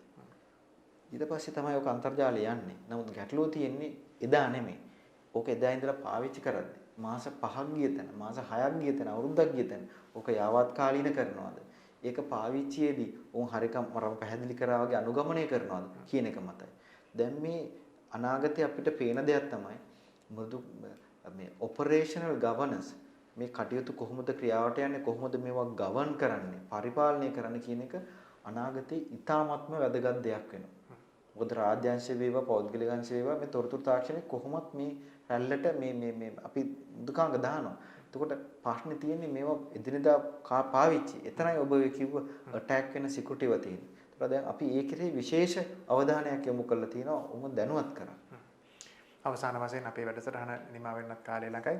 ඇත්තටම දැන් ජනතාවගේ පැත්තෙන් ගත්තොත් අපි දන්නවා පුද්ගලික අංශයේ බැංකු ගත්තොත් විශාල ඉදිරියකින් ඉන්නවා මේ අන්තර්ජාලය භාවිතා කිරීමෙන්. දැන් අපි දැක්කා කොවිඩ් වසංගතයත් එක්ක ගෙදර ඉඳලම උන්ගේ බැංකු කටයුතු කරගැනීමේ හැකියාව පහසුකම් ජනතාවට දීලා තියෙනවා. නැත්නම් උන්ගේ පාරිභෝගිකයන් දීලා තියෙනවා. දැන් ජනතාවත් බලාපොරොත්තු වෙන පැත්තකින් රජයේ සේවනුත් මේ ආකාරයෙන් ලබා ගන්න ඇත්තටම කාලය ඉතුරු වෙනවා. යම් කිසි ඩොකියුමන්ට්ස් පාවිච්චි කරනවා නම් ඒවා වියදම ඉතුරු වෙනවා. මේවත් එක්ක විශාල පහසුවක් වෙනවා ජනතාවට මේ සේවන් ලබා ගැනීමට. අපි දැක්ක දැන් ඔය RMK සේවාව ලබා දීම කඩාවැටීමත් එක්ක යම් කිසි පෝලිං තත්ත්වයක් ඇති වුණා ප්‍රතිශීලකම් කාර්යය යම් කිසි ප්‍රශ්න ගැටුම්කාරී තත්ත්වුත් ඇති වෙන්න ගියා. ඒතර මේ කාරණා යම් කිසි විදිහකට ජනතාව බලාපොරොත්තු වෙන ආකාරයේ සිද්ධ වෙන්න යම් කිසි කාලයක් ඇයිද ළඟදීම සිද්ධ වෙයිද මොකක්ද ජනතාවට අවසාන වශයෙන් ඔබතුමාට දෙන්න තියෙන පණිවිඩය? දැන් අපි සියල්ල මේක අත්විඳා.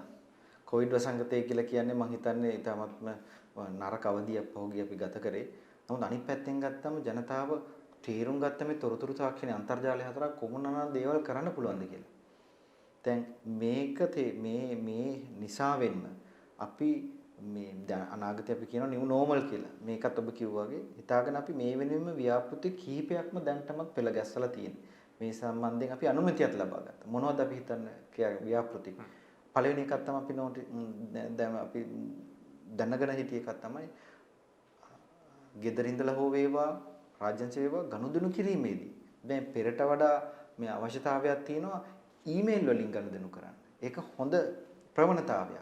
හැබැයි එහෙම කරද්දී අපි දැනගන්න ඕනේ මේ කොහේ හරි Yahoo හරි Gmail හරි එහෙම එකකින් බෑ රාජ්‍යංශයේ ගනුදෙනු කරන්න. ඒ සම්බන්ධයෙන් අපි රාජ්‍යංශයේ වෙනම ICT අනුමැතියත් තුළ යම් ඊමේල් මුදුකාංකයක් දීලා තියෙනවා.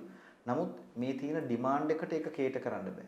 ඒ නිසා දැන් අපි වහාම මේ දවස්වල ඒ ඊමේල් සොලියුෂන් එකක් කරනවා බලාපොරොත්තු වෙන ලක්ෂයක් දක්වා ඊමේල් account දෙන්න සෑම රාජ්‍ය නිලධාරීන්ට උන්ට ගනුදෙනු කරන්න මේ තොරතුරු හොමාරු කරන්න ඒතොර සුරකිව කරන්න පුළුවන්. අපි එතනින් එහාට ගිහලා collaborative platform එකක්. එතකොට document share කරන්න එවැනි දෙයක් සම්බන්ධයෙන් බලා කරගෙන යනවා. වැඩ කටයුතු කරගෙන යනවා. දැන් මූලික අධිකරණය ඒක දැන් අවසන් වෙලා තියෙන්නේ.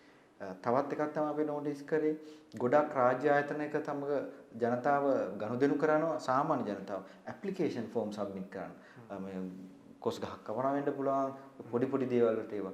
එතකොට මේක මේ ඇප්ලිකේෂන් ෆෝම් එකක් දෙන්න දැන් එතනටම ඇවිල්ලා කරන්න ඕනේද?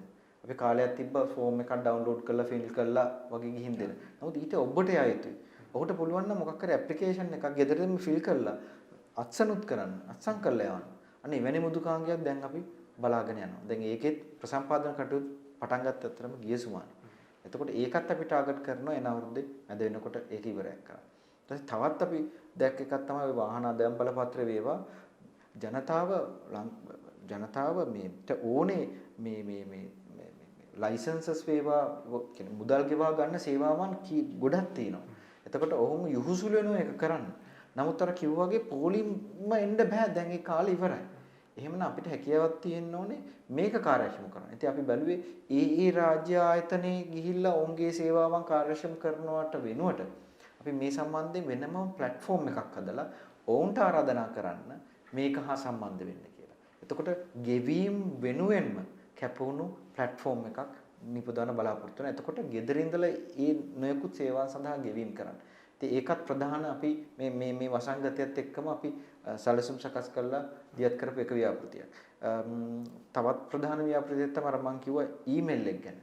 එතකොට ඊමේල් එකත් එක්ක අපි ගන්න එකක් තමයි මේ වීඩියෝ කියන එක. මොකද දැන් ඒකෙහි අතිවිශාල ප්‍රවණතාවයක් තියෙනවා. රාජ්‍යාංශයේ යම් රැස්වීමක් හදවනකොට ඉස්සර කියනවා මේ පුද්ගලයා ඇවිල්ලා නැහැ කියලා. දැන් එහෙම නැහැ. එහෙනම් එයාව වීඩියෝ එකකින් කනෙක්ට් වෙන්නද කියලා. ඒකට ඔහු ගෙදර හෝ වේවා වෙන අංශයක වෙන දුර පළාතකට ගිහිල්ලා තිබුණා නම් හැකියාව තියෙන්න ඕනේ මේ වීඩියෝ හරහා සම්බන්ධ වෙන්න. දැන් අපි මේ සම්බන්ධයෙන් මුදුකාංගයක් දාලා තියෙනවා. මොකද අපි මේක කාර්යක්ෂම කරනවා. කාර්යක්ෂම කළා එපමණක් නෙමෙයි. දැන් මේ වීඩියෝ එක තියෙන්නේ ගෙදර ඉඳලා තමන්ගේ ලැප්ටොප් එකේ ඉන්නේ. නමුත් දැන් රාජ්‍ය ආයතනය ඇතුලේ උන්ගේ මීටින් රූම් එක ඇතුලේ මේ පහසුකම තියෙන්න ඕනේ. මොකද ඉන්නගේ 10 දෙනෙක් ඉන්නවනම් ලැප්ටොප් 10ක් අරගෙන ඉන්න බෑනේ. එතකොට වීඩියෝ කොන්ෆරන්සින් ෆැසිලිටිස් පළවෙනි අධීරේ රාජ්‍ය ආයතන 100ක් දක්වා අපි එම් පහසුකම ලබා දීමට දැන් කටයුතු කරනවා.